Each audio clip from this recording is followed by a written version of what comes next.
Hello दोस्तों। Are के lunch point में एक बार फिर से आपका बहुत बहुत स्वागत है और मेरा नाम है राहुल राज, जो कि आपको पता ही है। तो जो सीरीज में आपकी बिजनेस स्टडी के लेके आया था, जिसमें मैं आपको ऑब्जेक्टिव क्वेश्चंस करवा रहा था, है ना। ऑब्जेक्टिव क्वेश्चन जिसे कि मल्टीपल चॉइस क्वेश्चन भी बोलते हैं। ये हिंदी मीडियम में है, ठीक है। और हिंदी मीडियम में मल्टीपल चॉइस क्वेश्चन को हम बहुविकल्पीय प्रश्न कहते हैं, ठीक है। तो इसी सीरीज में मैं आपके आज अगले चैप्टर यानी कि चैप्टर 7 निर्देशन के साथ हाजिर हूँ। अगर आपने इससे पहले के चैप्टर्स की वीडियोस नहीं देखी है तो उसका लिंक आपको डिस्क्रिप्शन में मिल जाएगा, वहाँ से जाकर आप देख सकते हैं। और अगर आप इसके केस स्टडी की वीडियो या इसके चैप्टर्स की वीडियो या नोट्स पीडीएफ कुछ भी डाउनलोड करना चाहते हैं तो सारी लिंकें मैंने आपको डिस्क्रिप्शन में दे दी है, वहाँ से जाकर आप सब कुछ देख सकते हैं, डाउनलोड कर सकते हैं। तो चलिए बिना किसी देर के इस चैप्टर को स्टार्ट करते हैं। तो सबसे पहला प्रश्न, निर्देशन के प्रमुख तत्व हैं। निर्देशन के जो तत्व हैं वो कितने होते हैं? Option A 2, option B 3, option C 4 या ऑप्शन डी 5, ठीक है। तो निर्देशन के तत्व 4 होते हैं। आपको पता होगा कि निर्देशन के 4 तत्व होते हैं और उनको याद करने की क्या ट्रिक थी? उनको याद करने की ट्रिक थी LCMS। LCMS, ठीक है। एल का मतलब लीडरशिप यानी कि नेतृत्व, ठीक है। लीडरशिप यानी कि नेतृत्व। सी का मतलब कम्युनिकेशन यानी कि संदेश वाहन, ठीक है, संदेश वाहन, समझ जाइए। एम का मतलब मोटिवेशन यानी कि अभिप्रेरणा, ठीक है, अभिप्रेरणा। और एस का मतलब सुपरविजन यानी कि पर्यवेक्षण, जो कि आपके चैप्टर से रिमूव कर दिया गया है, ठीक है। तो ये जो 4 चीजें हैं ये आपकी क्या है? निर्देशन के तत्व हैं। तो इसका आंसर क्या होगा? ऑप्शन सी 4 इसके निर्देशन के 4 तत्व हैं। अगला प्रश्न, निर्देशन की प्रबंध के स्तर पर आवश्यकता होती है। निर्देशन प्रबंध के किन स्तरों पर आवश्यक होती है? ऑप्शन ए उच्च स्तर पर, ऑप्शन बी मध्य स्तर पर, या ऑप्शन सी निम्न स्तर से, ठीक है, या ऑप्शन डी सभी। तो जो निर्देशन होता है वो आपको सभी स्तरों पर आवश्यक होता है, चाहे उच्च हो, चाहे निम्न हो, या चाहे मध्य स्तर हो। कोई सा भी स्तर हो, सभी स्तरों पर निर्देशन की आवश्यकता पड़ती है, ठीक है। तो चलिए अब अगले प्रश्न की ओर चलते हैं। निर्देशन है, निर्देशन क्या है? ठीक है। ऑप्शन ए सर्वव्यापी, ऑप्शन बी निष्पादन अभिमुखी, ऑप्शन सी निरंतर क्रिया, ऑप्शन डी सभी। तो जो निर्देशन है वो ये सभी हैं, तो इसका आंसर होगा आपका ऑप्शन डी सभी। सर्वव्यापी भी है, निष्पादन अभिमुखी भी है और निरंतर क्रिया भी है। ये सारी चीजें हैं, तो इसके लिए इसका आंसर क्या होगा? ऑप्शन डी सभी। अगला प्रश्न, निर्देशन कर्मचारियों से संबंधित होता है। जो निर्देशन है वो कर्मचारियों से संबंधित होता है। ऑप्शन ए उच्च स्तर कर्मचारी से, ऑप्शन बी मध्य स्तर, या ऑप्शन सी निम्न स्तर, या ऑप्शन डी सभी। तो मैंने अभी आपको बताया कि निर्देशन की आवश्यकता सभी स्तरों पर पड़ती है, चाहे वो कोई सा भी स्तर हो, उच्च मध्य निम्न, ठीक है। ठीक उसी प्रकार से कर्मचारी भी, चाहे किसी भी स्तर के कर्मचारी हो, सभी कर्मचारियों के लिए निर्देशन आवश्यक होता है, ताकि उनको मोटिवेट किया जा सके, है ना। निर्देशन का कार्य क्या होता है कि कर्मचारियों के कार्यों की देखभाल करना, ठीक है, और उनको मोटिवेट करना, उनको मार्ग दिखाना, क्या होता है? निर्देशन का कार्य होता है। तो इसलिए निर्देशन हर एक स्तर के कर्मचारियों के लिए और हर एक स्तर के लिए आवश्यक होता है। तो चलते हैं अगले प्रश्न की ओर। निर्देशन के तत्व होते हैं। निर्देशन के तत्व कौन कौन से हैं? ऑप्शन ए पर्यवेक्षण है, नेतृत्व है, अभिप्रेरणा है, तो option D is the correct answer सभी। ये सभी क्या है? निर्देशन के तत्व हैं, ठीक है। अगला प्रश्न, निर्देशन है। ऑप्शन ए आवश्यक, ऑप्शन बी अनिवार्य, ऑप्शन सी अनावश्यक, या ऑप्शन डी समय की बर्बादी। निर्देशन क्या है? निर्देशन आवश्यक है, अनिवार्य है, अनावश्यक है, या समय की बर्बादी है? तो जो निर्देशन है वो अनिवार्य है। हर टाइम आपको मतलब निर्देशन की आवश्यकता हमेशा पड़ती है, इसलिए ये अनिवार्य है। निर्देशन किया जाना आवश्यक है, बिना निर्देशन के कार्य नहीं हो सकता, ठीक है। क्योंकि बिना निर्देशन के कर्मचारी अभी प्रेरित नहीं होंगे, मोटिवेट नहीं होंगे, तो फिर वो क्या करेंगे? काम करने में इधर उधर करेंगे, जिससे कि संगठन की, समय की और उद्देश्य प्राप्ति में हम असफल हो जाएंगे। तो इसलिए निर्देशन अनिवार्य होता है। तो बी इसका करेक्ट आंसर होगा। अगला प्रश्न, निर्देशन प्रबंध का पहलू नहीं है। निर्देशन प्रबंध का पहलू नहीं है। ऑप्शन ए व्यवहारिक, ऑप्शन बी सैद्धांतिक, ऑप्शन सी अंतर व्यक्तिगत, या ऑप्शन डी सकारात्मक। तो निर्देशन प्रबंध का पहलू नहीं है, व्यवहारिक है, अंतर व्यक्तिगत भी है और सकारात्मक भी है। तो बचा सैद्धांतिक, तो इसका आंसर होगा आपका ऑप्शन बी। जो निर्देशन है वो प्रबंध का सैद्धांतिक पहलू नहीं है। बाकी के ये तीनों पहलू हैं, ठीक है, ए, सी और डी ये तीनों पहलू हैं, लेकिन सैद्धांतिक पहलू निर्देशन है जो वो प्रबंध का सैद्धांतिक पहलू नहीं है, ठीक है। अगला प्रश्न, पर्यवेक्षण है। ऑप्शन ए आवश्यक, ऑप्शन बी अनावश्यक, ऑप्शन सी समय की बर्बादी, या ऑप्शन डी इनमें से कोई नहीं। तो जो पर्यवेक्षण होता है वो आवश्यक होता है, ठीक है। अभी हमने पीछे पढ़ा था निर्देशन अनिवार्य होता है, ठीक है। अनिवार्य का मतलब हर कीमत पे आपको वो चीज करनी ही करनी है, और पर्यवेक्षण यहाँ पर बोला है आवश्यक है। आवश्यक का मतलब होता है कि जब इसकी आवश्यकता पड़े तब उसका इस्तेमाल करें, ठीक है। आवश्यक और अनिवार्य में आपको अंतर समझ लेना बहुत ही जरूरी है। आवश्यक और अनिवार्य, ठीक है, आवश्यक और अनिवार्य। अनिवार्य का तो मतलब है कि हर कीमत पे वो काम करना ही करना है, बिना उसके कोई भी काम नहीं हो सकता, ठीक है। तो निर्देशन है वो अनिवार्य है, बिना निर्देशन के कोई भी कार्य मतलब कर्मचारी सफलतापूर्वक और अच्छे ढंग से नहीं करते, तो इसलिए जो होता है वो निर्देशन अनिवार्य होता है। लेकिन यहाँ पर जो पर्यवेक्षण है, सुपरविजन, जो कि आपके सिलेबस से हटा दिया गया है, लेकिन क्वेश्चन उसमें पूछे जा सकते हैं 1 नंबर वाले में, ठीक है, मल्टीपल चॉइस में। तो जो पर्यवेक्षण है यहाँ पर वो आवश्यक है, अनिवार्य नहीं है, ठीक है। तो आवश्यक का मतलब क्या होता है? आवश्यक का मतलब होता है कि जब इसकी जरूरत हो तब इसका काम करें, और जब इसकी आवश्यकता ना हो तब उसको छोड़ दें, ठीक है। तो आवश्यक और अनिवार्य में अंतर समझ लेना बहुत ही जरूरी था, तो मैंने आपको यहाँ पर समझा दिया। तो पर्यवेक्षण क्या है? आवश्यक है, तो इसका करेक्ट आंसर होगा आपका ऑप्शन ए। चलिए अब अगले प्रश्न पर चलते हैं। पर्यवेक्षण का संबंध होता है, पर्यवेक्षण का संबंध होता है उच्च स्तर से, मध्य स्तर से, निम्न स्तर से, या ऑप्शन डी सभी। तो बताइए पर्यवेक्षण का संबंध किससे होता है? पर्यवेक्षण का संबंध आपका निम्न स्तर से होता है। किससे होता है? निम्न स्तर से, ठीक है। निम्न स्तर पर 2 होते हैं ना, पर्यवेक्षण और एक प्रबंधक, 2 जो होते हैं जो कि निम्न स्तर को संभालते हैं, ठीक है। तो इसका आंसर क्या होगा? ऑप्शन सी, निम्न स्तर। जो पर्यवेक्षण है ये निम्न स्तर से संबंधित होता है। अगला, नेता होता है। नेता ऑप्शन ए जन्म से होता है, या बनाया जाता है, या जन्म से वो बनाया जाता है, या ऑप्शन डी सभी। तो जो नेता होता है या तो वो जन्म से हो सकता है या वो बाद में बन सकता है। तो इसका जो करेक्ट आंसर होगा आपका ऑप्शन सी। एक नेता यदि जन्म से है तो ठीक है, नहीं तो वो बाद में भी बन सकता है। तो option C is the correct answer. चलिए अगले प्रश्न की ओर चलते हैं। प्रबंधक होता है। ऑप्शन ए मालिक, ऑप्शन बी नौकर, ऑप्शन सी नेता, या ऑप्शन डी चोर। बताइए क्या होता है? प्रबंधक क्या होता है? तो प्रबंधक है जो वो नेता होता है। एक तरीके से हम प्रबंधक को नेता बोल सकते हैं, क्योंकि जो प्रबंधक होता है इसी की देख रेख में एक संगठन में सारी क्रियाएं की जाती हैं। जो प्रबंधक होता है वो सभी को निर्देश देता है कि ये कार्य तुमने करना है, ये कार्य ऐसे होगा, इस कार्य को इस समय पे खत्म करना है, ये कार्य इसकी शुरुआत यहाँ से करनी है, ठीक है। तो हर चीज के बारे में वो बताता है, लोगों को डायरेक्ट करता है। एक तरीके से प्रबंधक जो होता है वो नेता होता है। नौकर तो होता नहीं है और मालिक भी नहीं होता, ठीक, चोर भी नहीं होता, तो बचा क्या? नेता। तो जो प्रबंधक होता है ये एक नेता होता है, ठीक है, जो कि अपनी कम्युनिकेशन से, अपनी कम्युनिकेशन स्किल्स से कर्मचारियों को अभिप्रेरित करता है ना। तो ये क्या होगा इसका आंसर? ऑप्शन सी, नेता। अगला प्रश्न, नेता अधीनस्थों से काम लेता है। नेता अधीनस्थों से काम लेता है। ऑप्शन ए चतुराई से, ऑप्शन बी दंड से, ऑप्शन सी धमकी देकर, या ऑप्शन डी सभी। तो कोई भी नेता हो, किसी को दंड देकर काम नहीं लिया जा सकता, किसी को धमकी देकर काम नहीं लिया जा सकता, ठीक है। तो नेता होता है वो चतुराई से काम लेता है। ऑप्शन ए चतुराई, ठीक है, चतुराई का इस्तेमाल करता है और अधीनस्थों यानी कर्मचारियों से वो काम करवाता है। तो इसका आंसर होगा आपका ऑप्शन ए चतुराई। संदेश वाहन के प्रकार हैं। संदेश वाहन के कितने प्रकार हैं बताइए? ऑप्शन ए है आपका लिखित, ऑप्शन बी मौखिक, ऑप्शन सी औपचारिक, और ऑप्शन डी सभी। जो लिखित संदेश वाहन होते हैं उसके कितने प्रकार होते हैं? क्या ये तीनों चीज होती हैं जो मैंने आपको अभी बताया? जी हाँ, ये तीनों चीजें होती हैं, तो इसका आंसर होगा आपका ऑप्शन डी।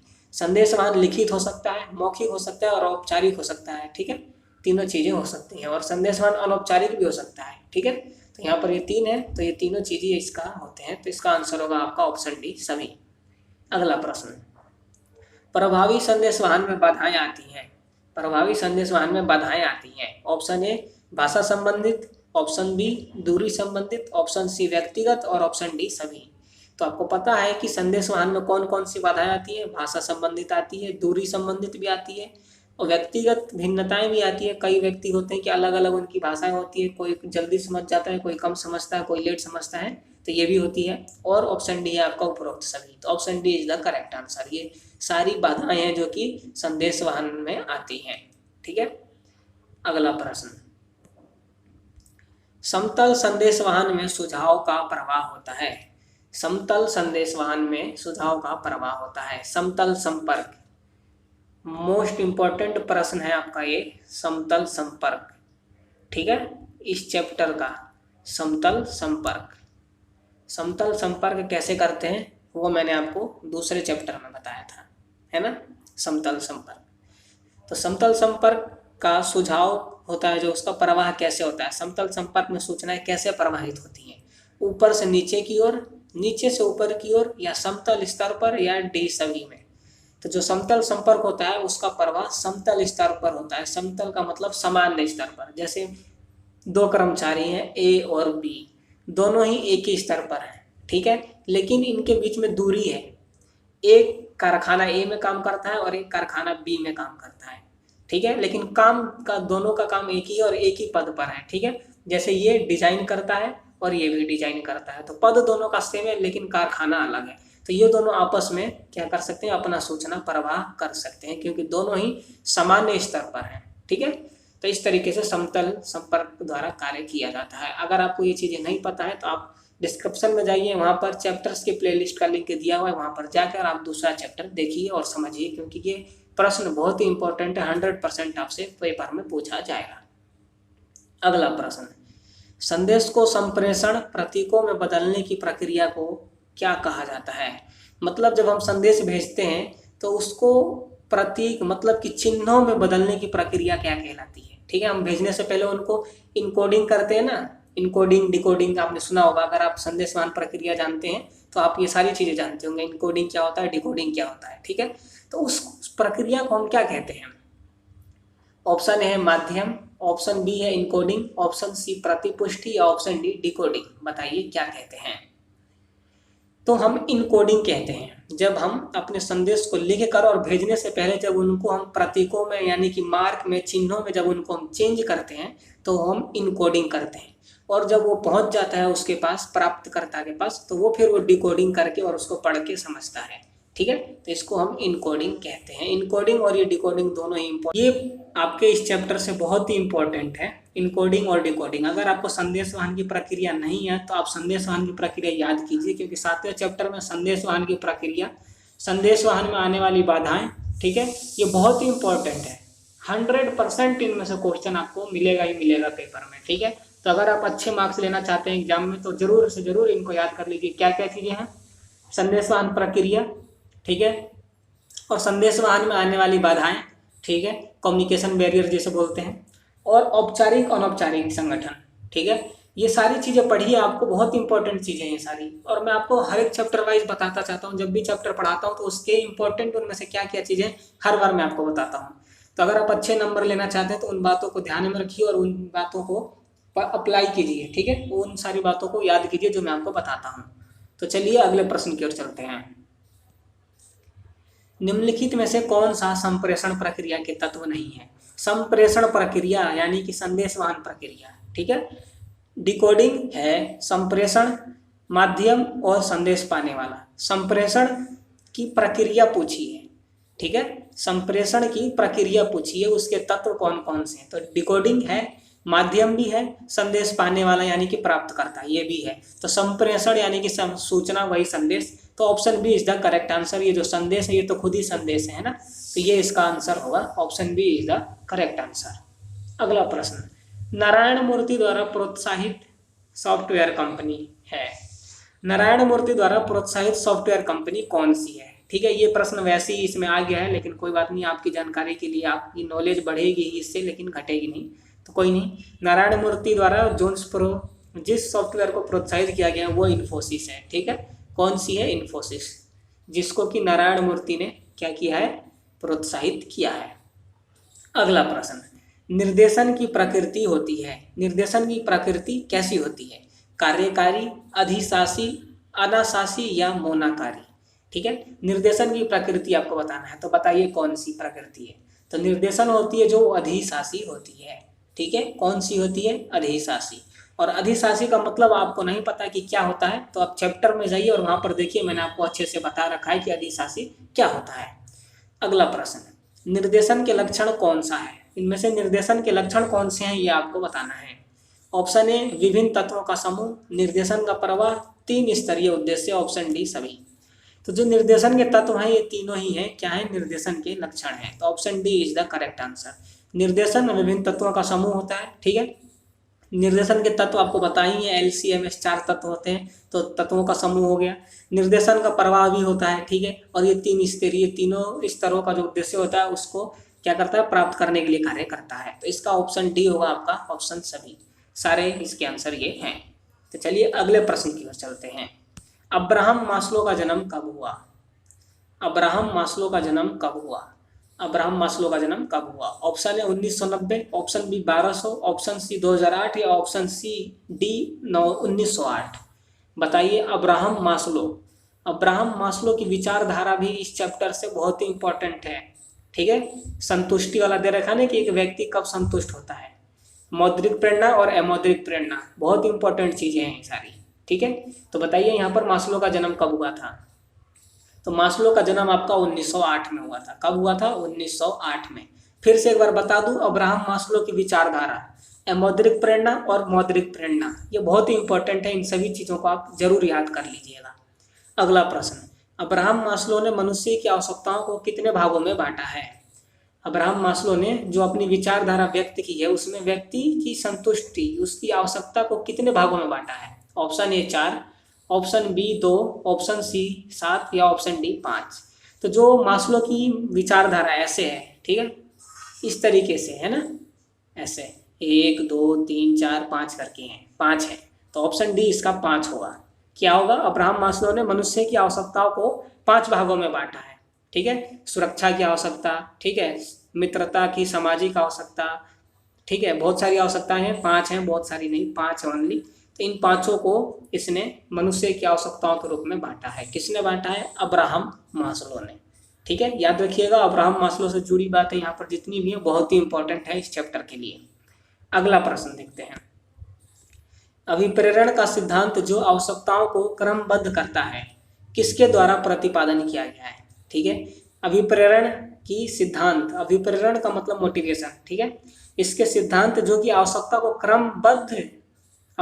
क्रमबद्ध करता है, उस किसके द्वारा प्रोत्साहित किया गया है?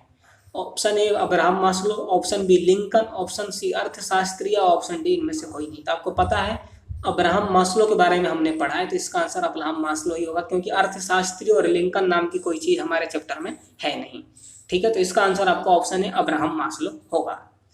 अगला प्रश्न, उस तरीके का नाम बताइए जो लोगों की अभिप्रेरित करने के लिए प्रयोग में लाई जाती है। मतलब वह तरीका जिससे कि लोगों को अभिप्रेरित किया जाता है। अभिप्रेरित का मतलब मोटिवेशन, ठीक है। ऑप्शन है अभिप्रेरण, ऑप्शन बी अभिप्रेरक, ऑप्शन सी प्रेरण या ऑप्शन डी कोई नहीं। अभिप्रेरण का मतलब वही हो गया आपका कि मोटिवेशन, प्रेरक का मतलब कि जो प्रेरित करता है, मोटिवेटर, ठीक है, और प्रेरण का मतलब मोटिवेट। तो बताइए हम किस तरीके से इनमें से किस चीज का प्रयोग करते हैं व्यक्तियों को अभिप्रेरित करने के लिए? तो किसको करते हैं हम? ऑप्शन बी होगा आपका इज द करेक्ट आंसर, अभिप्रेरक। अभिप्रेरक का मतलब वह व्यक्ति जो कि लोगों को अभिप्रेरित करता है, क्योंकि अभिप्रेरित तो वो व्यक्ति करता है ना, जैसे कि प्रबंधक हो गया किसी संगठन का, वो क्या करता है कि अपने कर्मचारियों को अभिप्रेरित करता है, तो वो क्या हो गया? वो अभिप्रेरक हो गया। क्या हो गया? अभिप्रेरक, ठीक है। तो इसका जो करेक्ट आंसर होगा वो होगा आपका ऑप्शन बी अभिप्रेरक, ठीक है। तो चलिए अगले प्रश्न की ओर चलते हैं। पर्यवेक्षण के महत्व हैं, पर्यवेक्षण के महत्व हैं। ऑप्शन ए संसाधनों का कुशलतम प्रयोग, ऑप्शन बी प्रेरणा का स्रोत, ऑप्शन सी लक्ष्य की प्राप्ति, ऑप्शन डी सभी। तो जो पर्यवेक्षण के महत्व होते हैं वो सारे ही हैं, लक्ष्य की प्राप्ति भी है, अभिप्रेरणा का स्रोत भी है और ये संसाधनों का कुशलतम उपयोग भी करता है। तो इसलिए इसका आंसर होगा ऑप्शन डी सभी, ठीक है।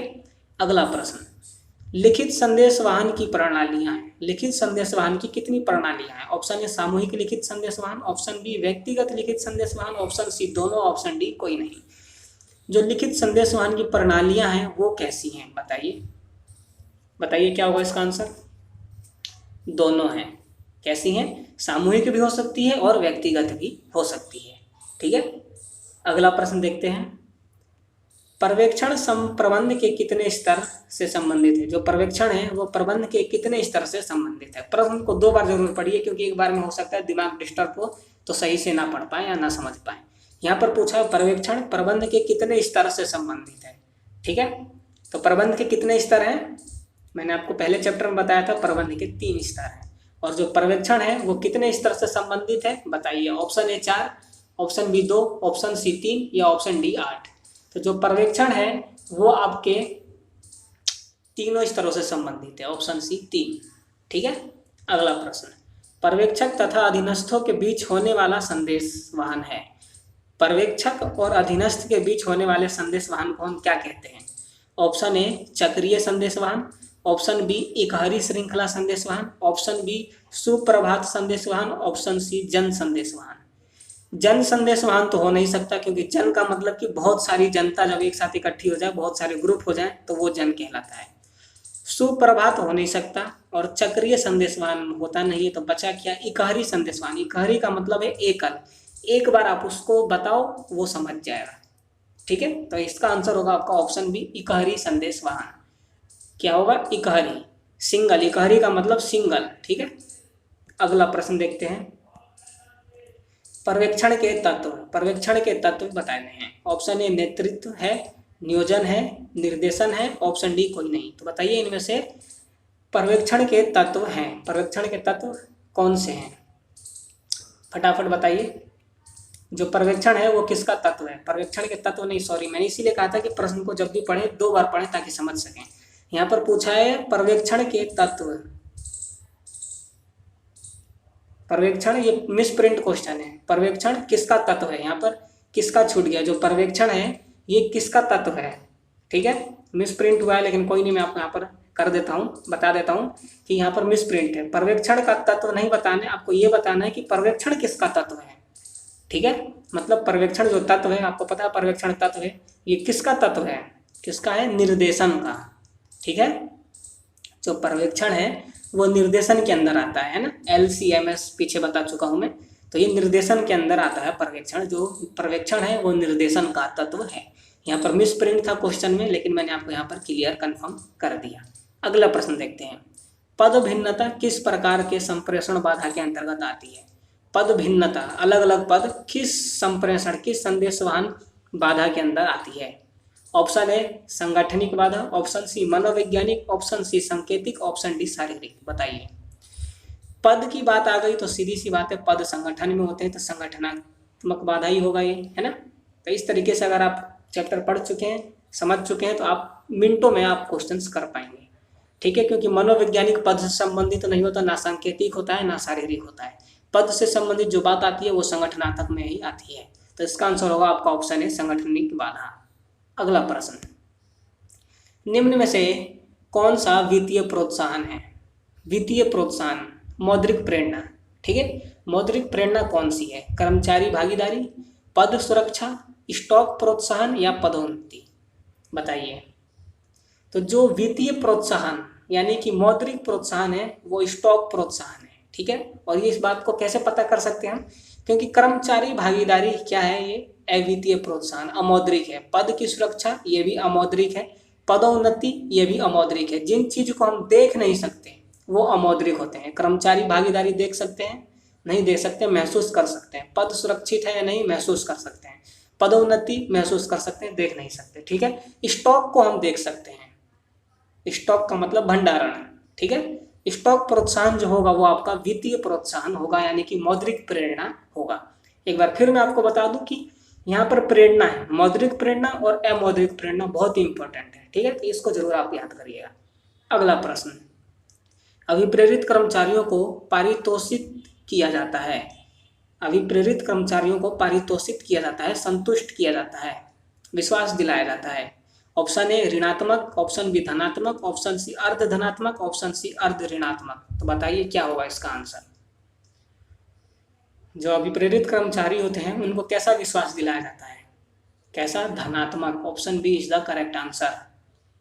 कैसा दिलाया जाता है, धनात्मक दिलाया जाता है। अगला प्रश्न, अंगूरी बेल संदेशवाहन होता है। अंगूरी बेल, अंगूर की बेल देखी है आपने, अंगूर फल नाम तो सुना ही होगा, ग्रेप्स। उसकी बेल देखिए कैसी होती है, टेढ़ी मेढ़ी, जिधर मन करे उधर फैल जाती है। तो कौन सी संदेश वाहन है? ऑप्शन ए अनौपचारिक, ऑप्शन बी औपचारिक, ऑप्शन सी लिखित, ऑप्शन डी मौखिक। बताइए क्या होगा? अनौपचारिक। अंगूरी बेल का मतलब, अंगूर के बेल को आपने देखा ही होगा, जिधर उसका मन करता उधर ही वो चल देता है, ठीक है। तो ऐसी संदेश वाहन अंगूरी बेल मतलब कि अपनी मन मर्जी का, वो अनौपचारिक संदेश वाहन होता है। कौन सा होता है? अनौपचारिक, ठीक है। और औपचारिक तो आपको पता ही है कि संगठन में चलता है जिसे कि अधिकार प्राप्त होते हैं, ठीक है। तो अगला प्रश्न देख लेते हैं। संदेश वाहन प्रक्रिया के कदम होते हैं। संदेश वाहन जो प्रक्रिया है उसमें कितने स्टेप्स होते हैं ये आपको बताना है। Option A 7, option B 8, option D 9 या ऑप्शन डी 10। बताइए संदेश वाहन की प्रक्रिया में कितने पॉइंट्स होते हैं? संदेश वाहन की प्रक्रिया में कितने पॉइंट होते हैं ये आपको बताना है। कितने होते हैं? 8 होते हैं। अगर संदेश वाहन प्रक्रिया आपको नहीं याद तो उसको याद कर लीजिएगा, वो भी आपको इस चैप्टर के लिए बहुत इंपॉर्टेंट है। अगला प्रश्न, निर्देशन को प्रबंध के स्तरों पर आवश्यक होती है। जो निर्देशन होती है उसको प्रबंध के स्तर पर क्या वो आवश्यक होती है? कौन से स्तर पर? उच्च पर, मध्य पर, निम्न पर या सभी पर?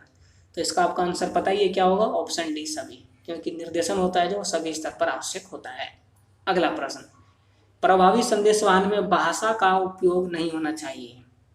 जो प्रभावी संदेश वाहन है उसमें भाषा का उपयोग नहीं होना चाहिए। कैसी भाषा का उपयोग नहीं होना चाहिए? ऑप्शन ए अस्पष्ट, ऑप्शन बी प्रभावी, ऑप्शन सी स्पष्ट या ऑप्शन डी शालीन। बताइए कैसी भाषा का हम प्रयोग नहीं करना चाहिए संदेश वाहन के दौरान?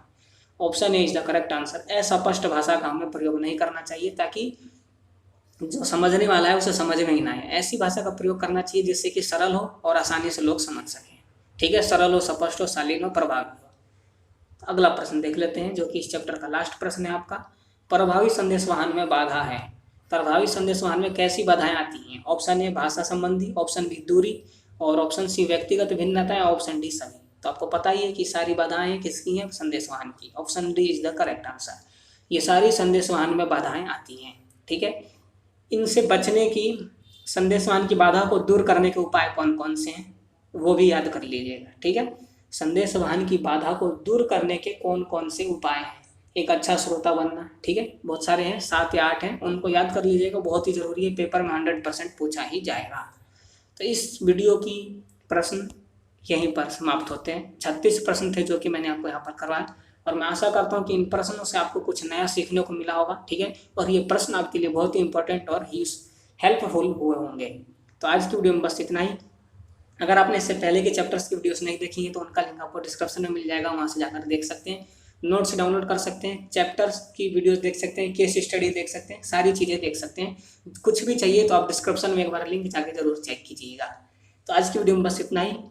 अगर आप हमारे चैनल से जुड़े रहना चाहते हैं तो चैनल को सब्सक्राइब कर लीजिएगा, बेल आइकन को प्रेस कर लीजिएगा ताकि जब मैं अगली वीडियो आपको अपलोड करूँ तो उससे नोटिफिकेशन आपसे मिस ना हो। कमेंट करके बताइए कि वीडियो में क्या, अगर आपको लगता है कि कोई आंसर मैंने आपको गलत बता दिया तो कमेंट जरूर करें ताकि मैं आपको उसको कंफर्म कर सकूं। और अगर आप कोई दूसरी वीडियो किसी और चैप्टर पर पर्सनली देखना चाहते हैं तो कमेंट कर सकते हैं। वीडियो अच्छी लगी हो तो लाइक करना ना भूलें, अपने दोस्तों के साथ शेयर करना ना भूलें जो कि बिजनेस स्टडी को हिंदी में पढ़ना चाहते हैं। तो आज की वीडियो में बस इतना ही। बहुत जल्द मैं आपके अगले चैप्टर के साथ अगली वीडियो में हाजिर होऊंगा। तब तक के लिए गुड बाय, जय हिंद।